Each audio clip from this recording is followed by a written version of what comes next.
Hey everybody, it's Pastor Dan Curlin today bringing you an update on the status of our worship services at the Trinity and Grace churches.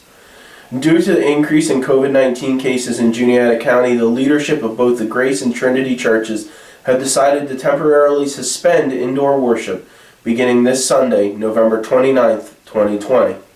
Both congregations will worship together at 10:30 a.m. at the Trinity Church parking lot.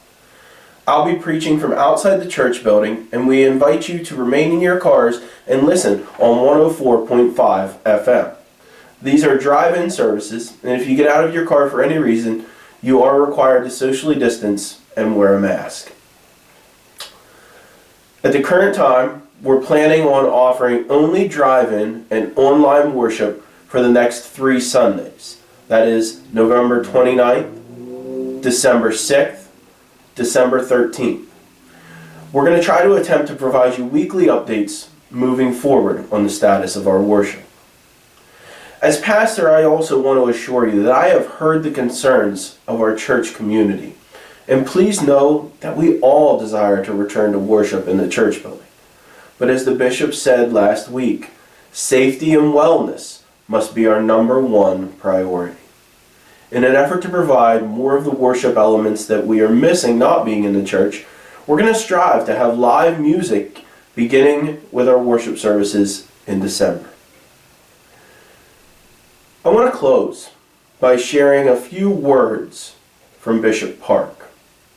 These are from his letter that he sent out last week. In that letter, the bishop said, "The past 9 months have dragged along.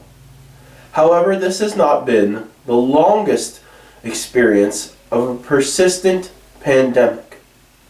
The flu outbreak of 1918 lasted for about 2 years.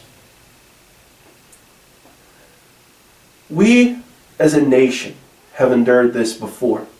With God's grace, we will prevail again. The last mile of a race is the toughest. The Bible teaches that God will help us to persevere. The Christmas story provides an example of patient waiting that led us to fulfillment.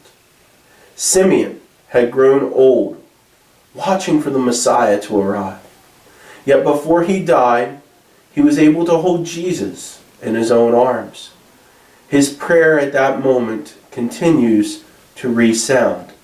Master, now you are dismissing your servant in peace, according to your word, for my eyes have seen your salvation." Luke 2:29.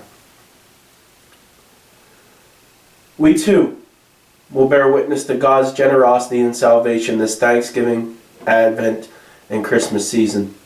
This may happen in some unfamiliar way. Yet, does not God often surprise us and appear in the most unexpected ways and the most unexpected places? May God hold you, our church, our neighbors, in wholeness and peace. May you be to all that you encounter a beacon of God's light, which pierces the darkness forever.